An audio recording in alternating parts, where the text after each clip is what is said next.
OC আমার কাছে ঘুষ চায়। আমি নিজেই পুলিশ সদস্য, 22 বছর সার্ভিস, আমি কেন তাকে ঘুষ দেবো? তখন আমি ডিআইজি স্যারের কাছে ফোন দিই। আমার ডিআইজি স্যার মামলা নেই না ওসি। তখন ডিআইজি স্যারের ফোন পায়, ওসি লাস্টে একটা জিডি করলো। আর আমার মেয়ে হয়েছে, আমি কী অবস্থা আছি তো জানেনি। উনি অপারেটর দ্বারা ওনার ইচ্ছা মতো একটা নর্মাল জিডি করছে। আমার নাম মোহাম্মদ রানা মাসুদ।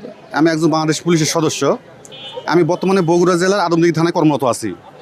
এই গত 1 মে আমার মেয়ে আদমদিঘি থেকে অপহৃত হয়। তো এ বিষয়ে আমি আদমদিঘি থানায় মামলা করতে গেলে ওসি মামলা নেয় না। সংক্ষিপ্তভাবে বলছি, ওসি আমার কাছে ঘুষ চায়। আমি নিজেই পুলিশ সদস্য, 22 বছর সার্ভিস, আমি কেন তাকে ঘুষ দেবো?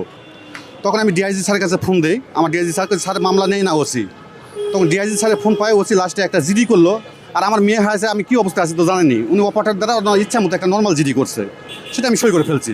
তো যাই হোক, 3 তারিখে 3 মে আমার পাঁচবি থানার ওসি জয়পুরহাট জেলা, উনি ডাকে আপনার মেয়ে উদ্ধার হয়েছে, আপনার মেয়ের কাছে নিয়ে যান। মামলার আয়ু আমি এবং পুলিশ সদস্য সহ আদমদিঘি থানার ফোর্স সহ আমরা নিতে যাই আমার মেয়েকে পাঁচবি থানায়। তো পাঁচবি থানায় গেলে পরে ওসি, চেয়ারম্যান আর আসামিরা আমাকে শর্ত দেয় যে আপনি কোনো অপহরণে মামলা করতে পারবেন না, দাবি নামায় সই করেন, আমরা মেয়ে নিয়ে এসে দেবো। এটা কোনো ওসির কথা হলো? তাহলে ওসি, চেয়ারম্যান এবং আসামিরা সবাই তো তাহলে এই কিডন্যাপের সঙ্গে জড়িত এবং তার দায়িত্ব অবহেলা। তখন আমি ওখান থেকে আসার পর আদালতে আমি আবার করি, মামলা করি। আমি মামলা করার পর এটা পুলিশকে ভাড়াপণ দেয়। পুলিশই তো ওসির সঙ্গে যোগ সাজসি করে, আসামিদের সঙ্গে যোগ সাজসি করে আমার মেয়েকে উদ্ধার করে না, কালক্ষেপণ করতেছে। আদালতে আবার আইনজীবী দিয়ে আমি প্রুভ করি এই কথা। করার পর তখন পুলিশকে বাদ দিয়ে একে ন্যায় বিচারের সাথে নাবালিকা মেয়েকে উদ্ধার করতে হবে, জীবনের সমস্যা আছে, এটা বগুড়া ডিবিকে আবার দায়িত্ব দেয়। এ হলো ঘটনা ভাই। আমি একটাই অনুরোধ, স্বরাষ্ট্র, হ্যাঁ দশম শ্রেণীর শিক্ষার্থী, হ্যাঁ হ্যাঁ কোথায় কিভাবে থেকে কিভাবে অপহরণ হলো? হ্যাঁ, অপহরণ হলে এটা আমি আদমদিঘি থানাতে চাকরি করি, ওখানে সপরিবার সব বসবাস করি। তো থানার সাথে আমার বাসা, থানার সামনে। সকালে উঠে আমার মেয়ে এখন প্রাইভেটে যাবে, সকালে উঠে একটু ব্রাশ করতে হাঁটাহাঁটি করতেছে। তখন ওই মুহূর্তে এই যে 1 নম্বর আসামি শাহিদ ও শাহিদ গঙ্গের লোকরা আমার মেয়েকে জোরপূর্বক ধরে সিএনজিতে নিয়ে যায়। হ্যাঁ, চাক্ষুষ ওখানকার এলাকার লোকজন দেখছে, সাক্ষীও আছে। হ্যাঁ, এই তো হলো ঘটনা ভাই। তিনি কেন এই অপহরণ করলেন? তার সাথে কি আপনার কোনো পূর্ব শত্রুতা আছে? না, আমার পূর্ব কোনো শত্রুতা নেই।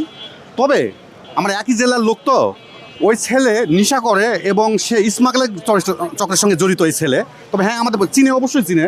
আমি একজন পুলিশ সদস্য এবং বলা বাহুল্য হবে এলাকার মধ্যে, যাই হোক, আমাদের একটু নাম ডাক আছে আর কি। সবাই মানে কীভাবে এদেরকে হেয় করা যায় বা কীভাবে এদেরকে ধ্বংস করা যায়, ভিলেজ পলিটিক্স, বুঝছেন তো ভাই, সব মিলে। হ্যাঁ, প্রধানমন্ত্রীর কাছে কি প্রত্যাশা করছেন?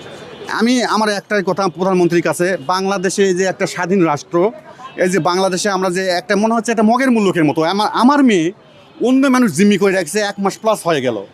তাহলে এই মেয়েটাকে তো মনে করেন 12 ঘন্টা সময় লাগবে না। আমি একজন পুলিশ সদস্য, আমি কনস্টেবল, আমার তো সেই ক্ষমতা নেই। আমি যদি কেসের আয়ু হতাম, মনে করেন যে 12 ঘন্টার মধ্যে আমার মেয়েকে আমি উদ্ধার করতাম। তাহলে পুলিশ কেন করতেছে না? এখানে ওসি অবগত নিজে মেয়ে কোথায় আছে। হ্যাঁ, এবং এমনকি আমার মেয়ের ছবি ওসি ভিডিও, মানে যে প্রমাণ লোপাটের জন্য আমার মেয়ের ইচ্ছাকৃতভাবে কিছু ভিডিও করতেছে যেন।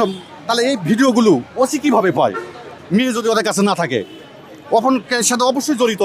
এই ছবি দিয়ে আবার সোশ্যাল মিডিয়ায় আমার মেয়ের সম্মান নষ্ট করতেছে ওসি। তাহলে বলেন, এটা কি ঠিক করতেছে? আপনি বলেন ভাই।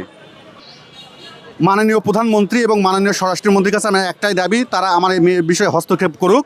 তাহলে এদের একটি হস্তক্ষেপে আমার মেয়েকে আমি ফিরে পাবো, এদের উপর আমার ভরসা আছে। আমার মেয়েকে আমি ফেরত চাই ভাই, এটা আমার সর্বশেষ কথা। আমার মেয়ে চাই। মাননীয় প্রধানমন্ত্রীর কাছে এটাই আবেদন যে ওনাকে আমার মেয়েকে আমার কাছে ফিরিয়ে দিক, এটাই আমার চাওয়া।